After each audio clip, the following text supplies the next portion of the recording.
I've been planning to film a COVID video for a long time now, and as I start this video, I realize that I'm getting emotional talking about it because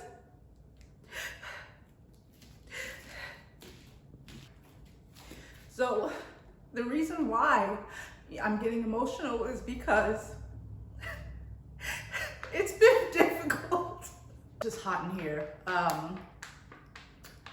So let me preface by saying that last year when I got the flu, it was at the end of March. It's important to know that when I was sick, so I had the flu for about a week. When I was sick, I didn't go out and bother getting tested for COVID because if I didn't actually have it, if my flu wasn't actually COVID, I was worried about going out and going to a place where they tested, but not everyone there was completely sanitary. I mean, as far as keeping all the equipment sterile. I was worried about just going to one of those places with probably high traffic of people getting tested for COVID and contracting it myself if I didn't actually have it at the time that I had the flu. So I never got tested for an infection that was active. It wasn't until, so that was in March, and it wasn't until July that I went to see a functional medicine doctor, and I told her about my symptoms, and I said, I think that the symptoms, these, what people were referring to as long hauler symptoms, I said, I think that it's a result of that flu that I had. So she tested me for the antibodies, and I was positive for the SARS. I forget the whole string of the virus, but I was positive for the COVID antibodies. So she said, yeah, you probably did have COVID back in March. So, I just wanted to make that clear so that you can decide, whether or not you feel the information that I'm going to give you is relatable, basically, because there are a lot of people who got tested. There are a lot of people who got sick, didn't get tested, suspect they had COVID. And when I mean sick, I mean like the flu. You're in bed, you can't drag yourself out of bed to do anything for yourself. There are some people who got tested for an active infection and came back positive. And then there are people like me who got sick but didn't get tested for the antibodies, is what you would get tested for, not necessarily an active infection, who didn't get tested for the antibodies until much later. So that's where my COVID journey began back in March 2020. So after I got sick, about 2 or 3 weeks later, actually, I don't remember how much longer after that it happened, but maybe 2 or 3 weeks later, there was one day, I can pinpoint the day, not on a calendar, but I know what happened that day. That day, I blow my nose. I tend to blow my nose very hard, and I was blowing my nose too hard as usual, and I got dizzy, and I had issues feeling my balance. I sat down in a chair, and I felt like I was sinking down to the left side as I was sitting in my chair. And this all happened after I blew my nose. And I kept telling every doctor I saw, this dizziness came from me blowing my nose. None of them agreed with that. Someone did give me an MRI, but I didn't get the MRI until September. But yeah, from that day on, symptoms started to pile on. I guess you could call it the long haul symptoms started to pile on. So the first one was dizziness, and I would sit in a chair again and feel as if my body was sinking down to the left. I didn't feel quite level. I would go out to walk in the park, and I was walking, okay, but it would feel as if I was walking like this. It would feel as if my body was tilted to the left. So that was one of the first symptoms that I had, and sometime in May, I spoke with an ear, nose, throat doctor who said that he would look at my ears to see if there was anything going on in there. He gave me this test that they do with the eyes, where you follow signals, where you follow a red dot on this kind of electronic diagram is the only way that I could think of it. And I passed that test. That test wasn't saying that there was anything very wrong with me. But he did order the MRI. How do you call it? The insurance company rejected my request for the MRI. They weren't willing to pay for it. So I had to appeal. I didn't get the MRI until September. Meanwhile, all this time, so now we're in May, the symptoms started to, more symptoms started to pile on. So this is May of 2020. So the next troubling symptom that I had was brain fog. I feel like that is the COVID hallmark for people who have, been infected, brain fog. And here's what my brain fog felt like. I felt as if my thoughts, okay? So you have an idea. Let's say you're speaking to someone and you're explaining something to them, or you want to tell them something that happened in your day. Anyway, you want to convey an idea to someone. And I felt as if all of the components of that idea, or all of the fragments, individual fragments of that idea that I wanted to convey, were like balloons that were suspended above my head, and bringing those balloons down together one by one into a bunch to form an idea or some cohesive thought was a problem. Like, I felt like I couldn't pull those balloons of individual thoughts down together to be able to express what it was that I wanted to express to another person. I don't even know if you could consider that. I mean, I think that that's in the same arena as brain fog, being able to speak and convey your thoughts clearly. I had this kind of, along with the brain fog, I had this kind of like a sensory delay. Someone described it online as like a sensory delay, like you're having problems, like there's a slight, very small delay between what you're seeing and your brain actually processing it. So for instance, I could just look at maybe a pile of books and not automatically be able to sort out what it is I'm seeing in front of me. Not even necessarily the titles of the books, but it would be like a pile of books, and I look down like, what am I looking at? Like, what is that?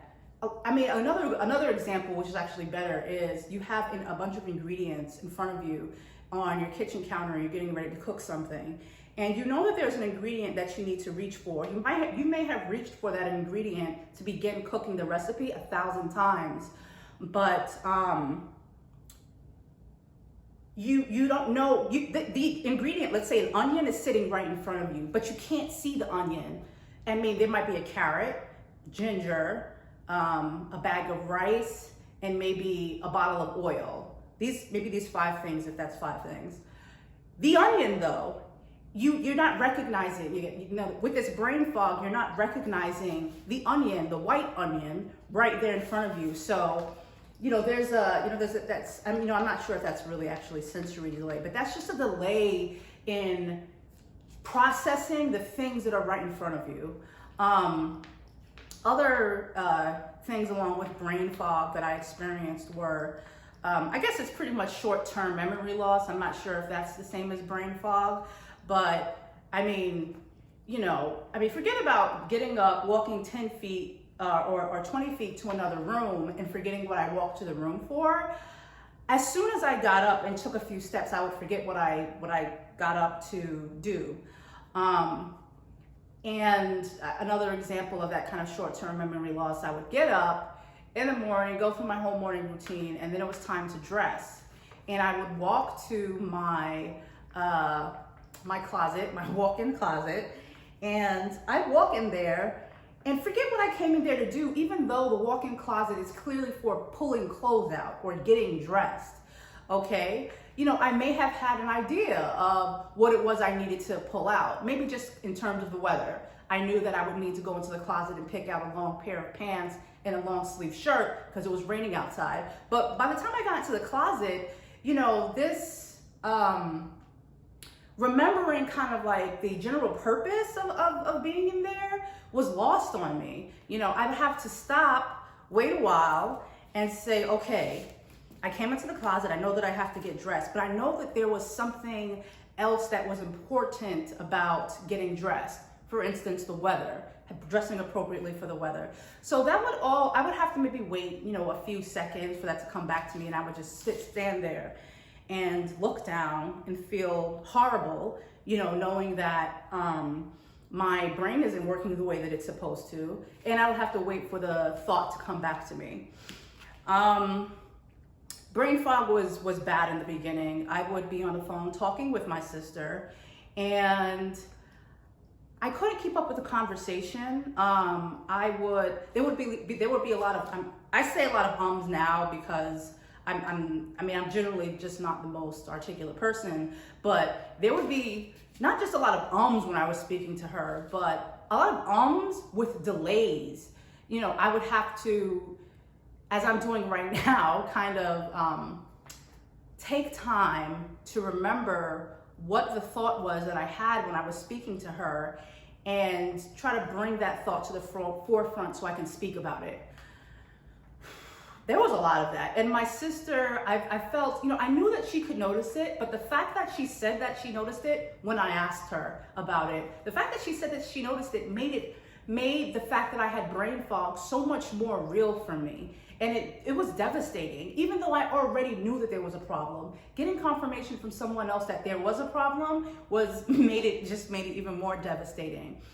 So that's pretty much the extent of my brain fog. And I also had this weird symptom where I would get this grainy, if I was having an episode, which was probably triggered by something I ate, I would get this feeling of grains behind my eyelids. I know that this is probably just straight up attributed to inflammation. Okay, so I get this weird feeling of grain behind my eyelids. I thought it was dry eyes. I think that might be what it is, but it would always happen when an episode was triggered. And I'll talk about episodes in general in a minute. But and then this weird, the feeling that you get when you hit your funny bone. I would also get that feeling. That feeling was constant behind my eyes, or in this general area, kind of back there. That was another weird thing that was more prominent or more consistent in the beginning. Something that I didn't experience until later in the year was problems with typos, typing on the computer. And that actually started at the end of 2020. My precision when typing was off. It started getting bad, and I would make more typos than usual. I noticed that I couldn't also write, for work. I have to kind of maybe write out notes sometimes while I'm working, and I would miss letters. I would maybe just draw a letter the wrong way. Maybe if I had to draw a Z, it would come out looking like an 8 or come out looking like a J. It wouldn't come out looking like anything too specific, but I would kind of get tripped up on that letter, and I would have to stop, cross the word out. So writing was an issue. Kind of like these mechanical, these mechanical things that we do all the time became an issue, such as typing, just remembering where those letters are on the keyboard. Writing, those things, are supposed to be fluid and automatic, but they became disrupted after I got COVID. And I started to gain food intolerances, but I didn't realize that I was having intolerances to food until maybe September or August. I had to stop eating eggs. I recognized that eggs weren't agreeing with me anymore, and I eat 3 eggs every day. I was eating 3 eggs every day. Like that was, that was a breakfast staple for me. There wasn't a day where I didn't skip eggs. And I had to stop eating dairy. I became less tolerant to dairy. So I had to stop eating dairy. And it was around the fall of 2020 where I started removing foods from my diet because I couldn't handle them anymore. Almonds was another thing. I think almonds are a really popular food allergy or intolerance for a lot of people. So, I mean, no wonder, but I used to love nuts. So I started my recovery process probably in July when I saw a new functional medicine doctor. I had a regular functional medicine doctor or holistic doctor up in New York, and I trust him. I've trusted him for years, maybe since I was in my 20s. I'm 38 now. I trusted him for a really long time, and I told him what was happening, and he explained to me that what you're going through is your brain suffered from a lack of oxygen when you were sick, and you're having or had these brain hemorrhages. So, however, after that, I didn't exactly feel as if, he said generally you need to get more oxygen to your brain. I just didn't really understand how to do that. And I didn't really feel as if he guided me to help me understand exactly how to get more oxygen to my brain. But that was the beginning of my COVID recovery, I guess you could say. At least that was the beginning of my reaching out to help from a professional. The next professional I saw was another functional medicine doctor down here in the South. And she was actually the one who tested me for COVID. She told me that my immune system had suffered a really bad hit from COVID. I just didn't, I didn't feel as if she was helping me either. She prescribed some supplements that I guess she felt that my body wasn't getting enough of, like vitamin B. She gave me this, here's another reason why I felt like she wasn't helping me. She gave me or sold me a product for a protein powder, which had a lot of essential vitamins in it, and it had a probiotic in it. The issue with the powder was that it had sugar in it. I mean, not everyone is intolerant of sugar, but diabetes is an epidemic, and I don't have diabetes. However, I can't tolerate sugar. I didn't like the fact that this brand of supplement that she was selling me had the nerve to put sugar in the protein powder. Sugar isn't necessarily the devil, and some people need for their powdered supplements to taste good in order for them to take it. That's understandable, but I don't, from my experience, sugar does not belong in supplements. It doesn't belong in supplements. So, that made me really skeptical of her. She didn't seem to be giving me enough recommendations on how to heal myself naturally, holistically. So that also made me skeptical. So this is where we're at in July, and I didn't feel like I was getting what I needed from her. The symptoms weren't exactly getting better. This was in the summer of 2020, so I reached out to another functional medicine doctor. And by this time, I had learned more about what could have developed out of these COVID long haul symptoms, what my body may potentially be going through. I suspected that I was developing an autoimmune disease. So that was my line of thinking. But generally, I wanted to reach out to someone, a functional medicine doctor who had experience with healing the brain, because it's clear that my brain is under attack with the memory loss, with the brain fog, with the dizziness, with these typos, with, not being able to speak articulately. to my family members anymore. My brain is what needed to, this is where I feel like this is where I needed to focus. But I also, understood that my gut, the way my gut was functioning had a lot to do with why my brain wasn't functioning correctly anymore. So this was who I wanted to search for. So I found another doctor down here in the South who I've been seeing, and I feel like I've been making some progress. He told me that we need to heal your gut. That's the first thing that he came with. He had me take a stool test so that he could see what kind of bacteria I lacked or had too much of. He was checking for my bacteria, and he was also checking for the fungus, the fungus that's down in the gut, and the stool test came back. So the stool test, very expensive. And let me just go back. You already know when I say functional medicine doctor, I mean money. I mean, these are people who the insurance companies will not pay for. So, the stool test was expensive, and of course he is expensive. That other functional medicine doctor, she's expensive.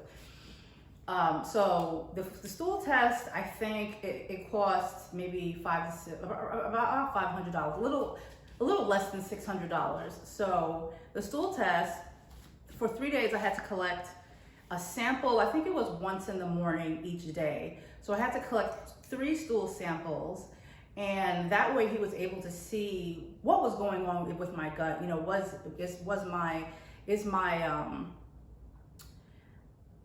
I processing fats? Can I, process proteins properly? All this he's able to get from the stool test, and he found that there was some bacteria that not necessarily shouldn't be there, but there was a little too much of. I didn't have enough of this other bacteria, and I don't want to say of course, but I feel like a lot of people suffer from this overgrowth of Candida. So he said, we need to get rid of that. We need to not necessarily get rid of Candida, because your gut is supposed to have some Candida, just not overgrowth of Candida. So the yeast had to go. But by this time, I had already been doing my own research and listening to this other, I want to say clinical scientist, another functional medicine doctor online. Well, he has materials online named Dr. Karazian, and he talks a lot about how the way the gut is supposed to function, or what is needed to have a properly functioning gut. And he says if the gut isn't working right, the brain probably isn't working right. He's kind of like a brain health specialist. So I started listening to a lot of what he was saying, and not everything sunk in, I mean, sometimes you come to these doctors with a lot of reservations and a lot of things that you're not willing to let go, things that you're not willing to change, particularly your diet or your lifestyle. And, they're telling you, well, here's the evidence that you need to change it, go change it. But you have some mental blocks, you have some reservations about doing those things. So I had some reservations about the lifestyle and diet changes that I needed to make. And I was being hard-headed. I mean, the reason why I'm getting emotional about this now is because, changing your health is so much work. It's so much work, and, we could make these things easier for ourselves. I want to say if you just listen to the doctor, but that doctor really does have to know what they're talking about. But it's just that I've been going through this for so long, and I've had to overhaul my diet and the activities and the life that in my life around my diet. So for instance, if you're a person that's used to eating takeout food a lot, or if you're used to eating those frozen packaged foods from Trader Joe's at least 4 times a week, eating those things, popping those things in the oven for 20 minutes, it really frees up a lot of time for you to do other things. But when you have to overhaul your diet, and when you have to change the foods that you eat, change the way that you prepare those foods that you have to eat now, it means that you have less time to do those other things that you did, which is work or take care of the kids. I don't have any kids. But I mean, I should just lump taking care of kids and work together, because taking care of kids is work. So it leaves you less time to work, take care of the kids. I mean, just leave for your job. Maybe do a hobby, or maybe go to, if you're used to going to yoga, it leaves less time for those other things. So it's really a struggle. It's really a struggle to listen to a doctor. It can be a struggle to listen to your doctor and take their advice seriously and implement it and execute it. So anyway, Dr. Karazian, I listened to his Facebook talks. He was recording, or does record, like question and answer sessions and talks about diseases and proponents of the disease. And he's now publishing them in podcasts. But I found a lot of what he spoke of enlightening and helpful, because again, I mean, there are some long haulers where they're breaking out in hives, like that's their issue. COVID long haulers, they're breaking out in hives, or they're just tired all the time. Like they're fatigued. Like some of us are dealing with different symptoms than others, but for me, and I know for a lot of other people, they're having some issues. They're having some like cognitive issues, or neurodeficiencies. That's what's going on with me. So I had to find a doctor who was experiencing neurodegeneration. So that's why I looked to Dr. Karazian. And I would tell people that I feel like I'm dealing with early Alzheimer's, or the very earliest stages of dementia. And my newest functional medicine doctor that I've been seeing down here, he kind of put that fear to rest. He said, no, you don't have dementia. But that's where your brain, that's where your thoughts can go. I guess if you're a person who looks on the darker side like I do, that's where that's where you go. You're like, oh my God, I have multiple sclerosis.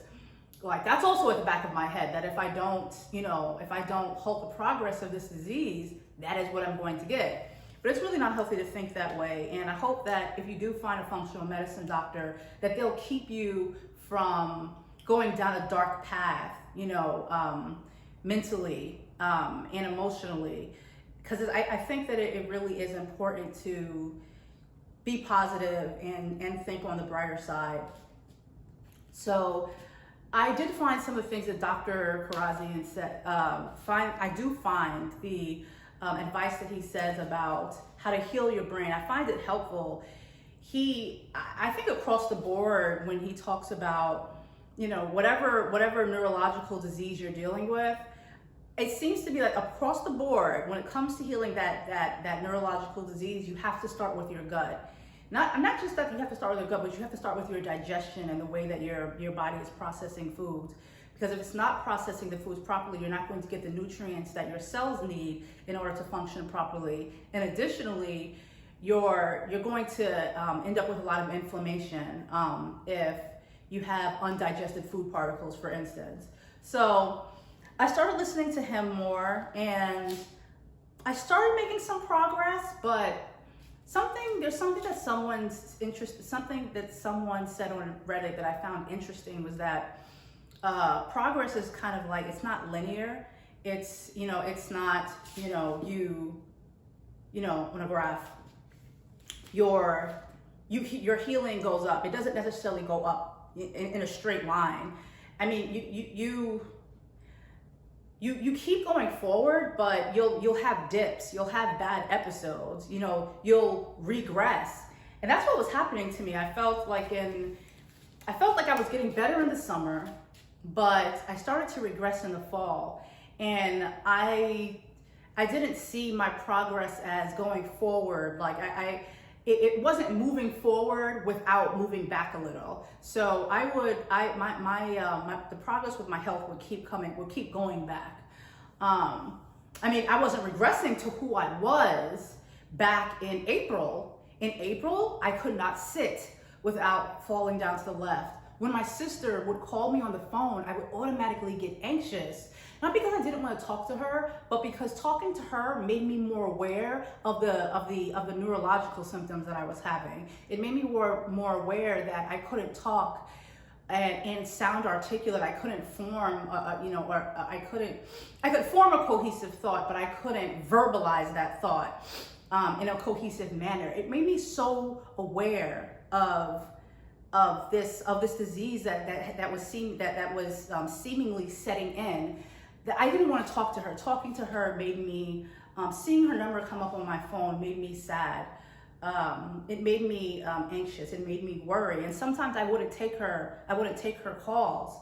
And she understood that. But I was ashamed. I was ashamed to not be picking up the phone when she was calling. So that's where I was in April. So in fall, by the fall, that wasn't me. I wasn't that old person that was afraid to pick up the phone. I still have some of these, these brain fog related symptoms, but they are not, without a doubt, as bad as they were back in April. So I'm happy to say that I was healing. But when you're feeling bad, when you're having an episode that's triggered by, that maybe it's triggered by something that you ate, in that moment, when you're having that episode, it can feel rough. It can feel as if you haven't made any progress at all. And it's what's the word? It's dejecting. It makes you feel terrible. But yeah, so we're moving along. We're getting better. I would acknowledge that I was getting better to my mom. I would say, I'm not 100% better, but it's happening. And I also had to accept that it took years, and I'm going to explain this later, but it took me years to get my body into the state that it was in, which was diseased and sick. It took me years to get my body that way. So I'm not going to be able to heal myself overnight. It took me a really long time to accept that. And I still haven't fully accepted the fact that I may not be 100% the person that I was by next year. When I started getting sick, I said, okay, by the time October comes around, I'm not going to be dealing with this. There's no way that I'm going to stay this sick for that long. This is going to go away. It has to. I don't deserve this. I'm going to call those thoughts irrational, but they're not irrational. I mean, they are rational thoughts. Like I think most people never expect to get this sick in their life. You always see it happening to other people, but you don't expect for it to happen to yourself. So I was in denial for the longest time. I was in denial that there was something seriously wrong with me. And so I didn't think that I would be dealing with the problem for that long. Actually, I thought by this year, 2021, I would be my old self again, and I'm still not. So I had to come to terms with the fact that that is not how healing works. So there's something that I wanted to elaborate on now. I mentioned before that it took me a long time to get to this state, which would seem contrary if I'm saying that I didn't start to feel bad until I got COVID. And so what I meant by that was that the yeast overgrowth is really what's affecting me now. And the yeast overgrowth was present, or the Candida overgrowth was present before COVID. And I knew that for a long time, and I didn't do anything about it. The yeast overgrowth, it really wasn't giving me really bad symptoms before COVID, other than chronic constipation. I knew all of this. I knew that I had yeast overgrowth, and I knew that I had leaky gut, although I didn't know how those two were related. I knew I had all those things way before COVID, but again, I didn't do anything about it. I mean, chronic constipation is not something that anyone should ever let persist. I wish I really understood that and had done something about it before. Well, here we are now. So COVID came along, and again, it not necessarily worsened the yeast overgrowth, meaning it helped the yeast or the Candida flourish even more. But what I understand now, and I think what I understand about my COVID case, specifically, and this could be true for a lot of other people, is that COVID came and made it possible for the toxins from the Candida to really mess with my brain. So what my functional medicine doctor explained very recently is that the spike protein from COVID comes along and it does some damage to your blood-brain barrier. The blood-brain barrier is responsible for keeping out bad things like toxins and I believe metals, but allowing important things like nutrients to get through to your brain through the blood. So apparently the spike protein does damage to the blood-brain barrier, and it then allows toxins to easily get through. This would explain, and again, I'm not a scientist and I haven't done any trials on COVID or viruses, but for me, this is logical. I had the Candida overgrowth. I wasn't experiencing these neurological symptoms before before COVID, though I had the Candida overgrowth. The only symptom that I was aware of was the chronic constipation. Then COVID comes along, and now the Candida overgrowth is finally really starting to trouble me. These toxins, which weren't having such a bad effect on my brain and that were in my bloodstream, are now getting to my brain because the spike protein from COVID is breaking down, or did break down, my blood-brain barrier and allowing those toxins to get through to cause neurological symptoms. That makes all the sense in the world to me. So this is what I'm working on right now, and I'll talk a little bit more about what my doctor has been doing with me. He recognized right away that I'm probably dealing with an imbalance of flora in my gut. So we're addressing that now with fluconazole and nystatin, oral nystatin. I was really worried about taking fluconazole because it's supposed to be harsh on your liver, but I'm not sure if that's because the release of toxins from the death of Candida is so strong that your liver can't take it. I wonder if that's why fluconazole is supposed to be hard on your liver. Nystatin, I'm on that as well. I'll tell you how much nystatin my doctor has prescribed for me. I think it's an oral tablet, 500,000 IU. In the beginning, he prescribed 6 tablets, but I couldn't handle 6 tablets. I actually can't even handle like 3. Especially I can't take them late in the day because it will give me insomnia.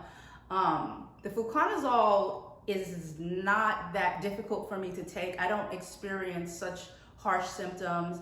I take, I think it's either 200 milligrams once at night. I took that for a month. Again, the nystatin is, and when I say that I couldn't deal with the symptoms from the nystatin, my doctor explained that it's not the nystatin, it's the heavy release of toxins that's coming from the breakdown of the Candida by the nystatin that you're unable to handle. So that's interesting, the different effects that nystatin and fluconazole can have on you. So for the first month, I took and I'm just referring to the fungal overgrowth. He had a different protocol for the bacterial overgrowth that I had, or the overgrowth of bad bacteria that I had. He had a different protocol for that, in which I took berberine and grape seed extract. I took that protocol for bad bacteria overgrowth for about 2 weeks. The fungal overgrowth, the first month I took the nystatin, couldn't handle 6 tablets a day. I ended up taking 1 or 2. Second month, I took the 200 milligrams, I think it is, of fluconazole once a day at night. So Now, my progress, I'm still having symptoms, and it is suspected that I still have overgrowth, fungal overgrowth, and the toxins are still causing neurological symptoms. So we're going to continue with the fluconazole. You know, I really need to make sure that I am taking some things to support my liver to help it detox, and so that my liver is not overburdened. And I know milk thistle is helpful for that.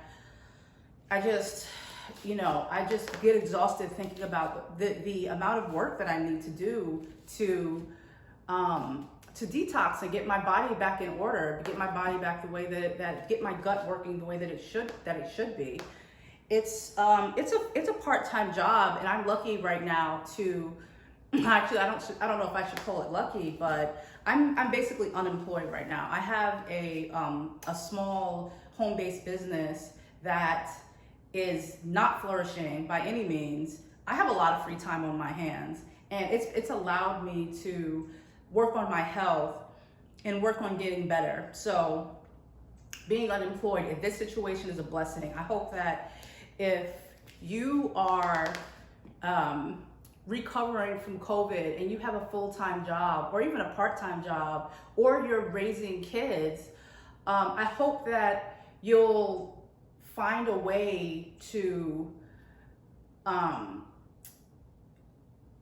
work or take time to do the work to heal yourself, because healing yourself after something like this, I'm realizing, is a part-time job. And I hope that when you find that way to do the work, you make peace with it. I hope that it's not like an internal struggle, an everlasting internal struggle for you to sacrifice whatever has to get sacrificed for you to do that work. For instance, your job, or spending time with your kids, or spending time with your partner. If you don't have a lot of free time and you have to sacrifice something, I hope you make peace having sacrificed whatever you needed to make time for your health. So yeah, that's where we're at with getting rid of these toxins, and this doctor has really just helped make so clear what it is I'm going through. The idea that these toxins are really what's hurting me makes so much sense. You know, I can't blame all of this, what I'm going through now, on COVID, and I believe this wholeheartedly. This is not me pretending to sound like some kind of fake spiritual guru. COVID was my wake-up call to fix my gut and ultimately fix my health. I was declining. I was already declining before COVID. I was getting weak. I could not keep up my aerobics. I couldn't keep up my jogging. I was going downhill. And then COVID came and opened my eyes to the fact that my body is unhealthy. And so now I have to work on changing that, and not necessarily getting back to the person that I was, because actually the person that I was previously before COVID was a diseased person. You know, I had a gut overridden with fungus. I don't want to go back to that person. COVID has now put me on the path to becoming a brand new person. And it's really just crazy to think about, like, COVID by no means is a blessing to this world, but it forced me to change who I was.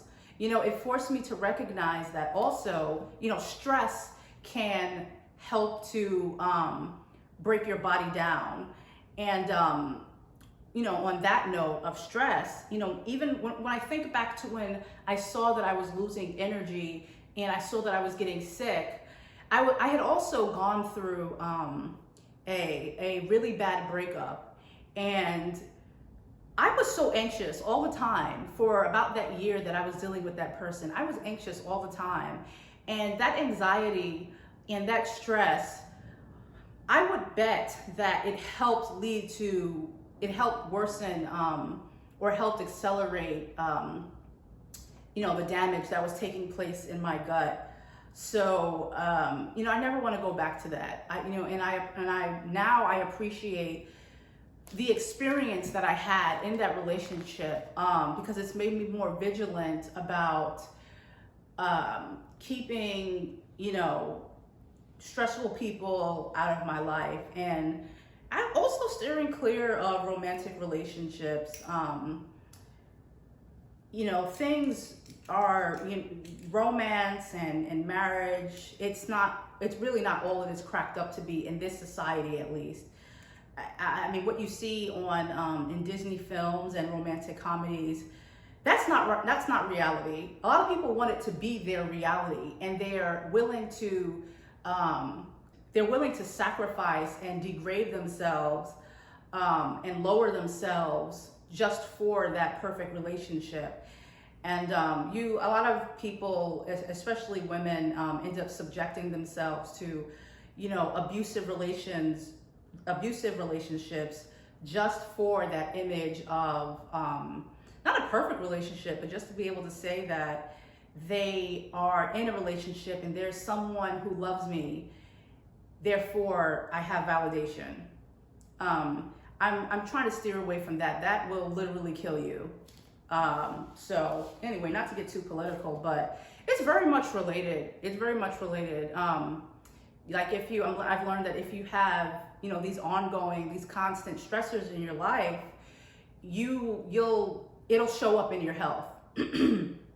So yeah, I think that about concludes my COVID story. I don't have necessarily a happy ending. I don't have a solution. I do hope though that, hearing my story, you'll be able to, it'll help maybe confirm what's going on for you, or it'll help confirm what probably isn't going on for you. That can be very helpful too. I think it's a really good idea for you to do your own research and come up with, different hypotheses for what's going on with your COVID recovery. Do your research, look for answers that are going to back up your hypotheses. For me, I had to eliminate like 4 or 5 hypotheses about what's going on. I mean, I was probably right a little bit, maybe about what I thought was going on with me, but it wasn't the entire answer. And I had to keep going back and, researching new things, crossing out possible explanations for what I was going through. I think at one time I thought that I had small intestinal bacterial overgrowth. I do have some bacterial overgrowth, but small intestinal bacterial overgrowth is a really big thing. I don't have that. But again, you have to go out and research and look for these answers. God damn anyone that tells you, oh, these people who are laymen, they're not doctors, they really shouldn't be doing this, they need to go to a professional. Conventional Western medicine is not set up to heal people. It's a pharmaceutical drug peddling business. So if you go to a conventional doctor and they can't help you, don't be surprised. I just mean all of this to say, do your own work. When you do your work, when you've done your research, then take it to a professional. You're probably going to go to a lot of different professionals. I know a lot of you probably already have. Take it to a professional that can help guide you and see if your hypotheses make sense. That's going to be difficult because a lot of doctors have too much ego to allow the patient to dictate what's going on. If you find a doctor that listens to what you're saying and that takes what you're saying seriously and that considers your own hypotheses, you're blessed to have a doctor like that, that's going to listen to you and take your hypotheses seriously. Most doctors, because of their ego, are not going to do that for you, are not going to listen carefully. So you're probably going to jump around if you haven't already. You're probably going to jump around, especially with conventional doctors. You're probably, especially in conventional medicine, you're probably going to jump around and you'll probably need to keep searching for the one, like Neo. But that's probably going to be your process, and you'll eventually find someone who is going to listen to what you think it might be, and you may be dead wrong. You may be dead wrong, but what's important is that they listen to you, and you might walk away from that experience and say, oh, okay, I see where my hypothesis was wrong, but I also see where I could have been right. So let me go down this avenue and see what this is all about, and see what foods might be good for curing this aspect of my disease. So that's what I say, and that's how I got to where I am now. I had been to 2 functional medicine doctors who I didn't quite feel could help me, but there was one who did lead me down a good road. You know, that the road that she was ultimately leading me down was not good, but there was a kind of like a branch off where I found value in what she was telling me. You know, I wasn't rejecting her because I know better than her. I don't know better than her, but she was trying to put me on a kind of immune suppressant drug that I was not okay with taking. So, you know, you really have to be the master of your own healing. You know, the professionals are there to guide you. They are there to give you their professional advice, but you really have to, not that taking all their advice is a bad thing, but scrutinize what they're telling you. Examine, you know, examine the advice that they're giving you, the supplements that they're trying to give you, the drugs that they're trying to prescribe. Look at them closely, and, you know, just really decide for yourself if it really should be a part of, you know, your whole healing protocol. So I believe in that wholeheartedly. You know, I'm clearly anti-doctor. You know, I don't like being political in that way, but the conventional medicine just really makes me angry, because I really feel that they're really not useful unless when it comes to using their machines to, you know, get some kind of diagnosis like an ultrasound or an MRI. So, you know, don't come for me in the comments. Anyway, you know, I do hope that this has been helpful for you guys. I like answering questions about my COVID experience. So, you know, like, feel free to drop a line in the comments. I really want to know if this has been helpful for you, because I've been feeling very alone. This has been truly isolating. So if you want to hear more about my COVID recovery, because I will be making another video, and I hope to be smiling, you know, just as much as I'm smiling right now, a few months down the line, because I've made more improvement. I may not be fully healed, but I hope to make more improvement. And if you want to check on that improvement, please subscribe. And again, let me know if you guys have any questions below. I'm also on Instagram. Talk to you later.